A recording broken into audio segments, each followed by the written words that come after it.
6 months ago, an EF3 tornado ripped through North St. Louis, killing 5 people and hurting dozens more. Tonight, we're hearing from the former City Emergency Management Commissioner, the person the city is blamed for most of what went wrong on May 16th, and in the immediate efforts to respond to the disaster. Send it. On a recent afternoon, this group of volunteers is gutting a home in North St. Louis, 6 months after a deadly EF3 tornado rolled through. Among this group, the person in charge when the storm hit on May 16th. Ready when you are. Former City Emergency Management Commissioner Sarah Russell. The outdoor sirens never sounded, which Russell was in charge of. Russell was put on leave 5 days after the storm and eventually terminated. The outdoor sirens are to activate and notify people outside to get indoors. Correct. We know 5 people died in that May 16th tornado.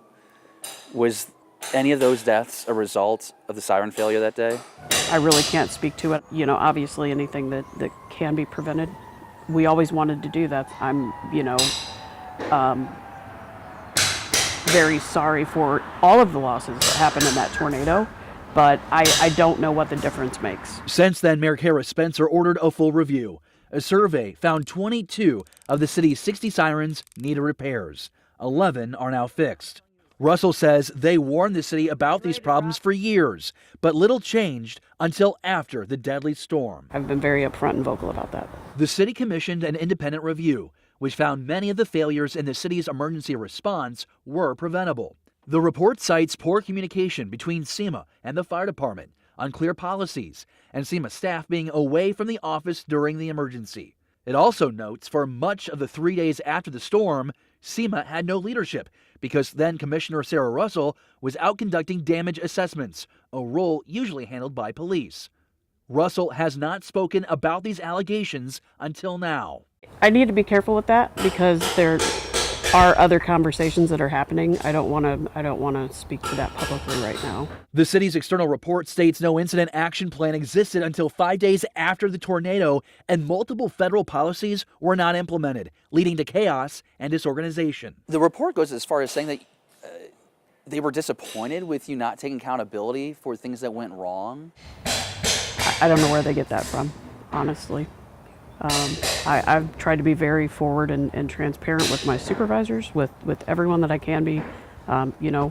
This is my community. If people ask me a question, I've always tried to answer it as much as I possibly can. Russell claims the city's reliance on the fire department to activate sirens was a long-standing practice, one that failed when it mattered most. Is there anything you would have done differently regarding May 16th?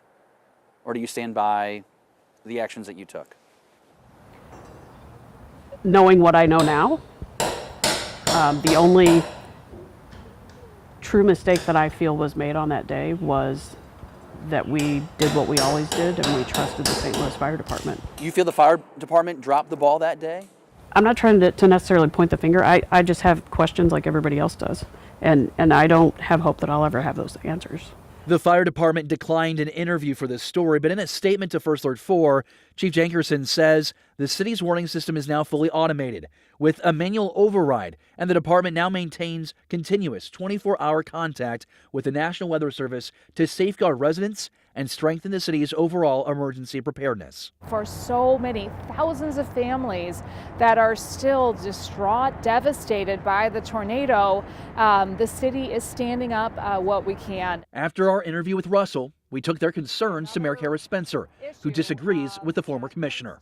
She says the button to sound the sirens was disconnected from the system.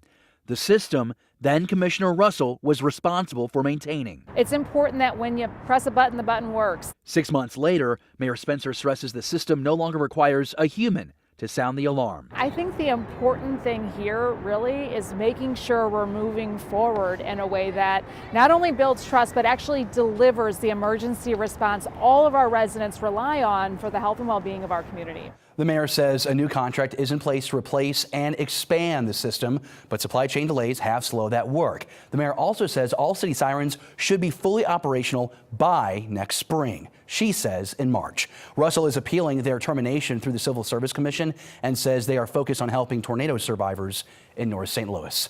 In studio, David Amilati, First Alert 4 investigates.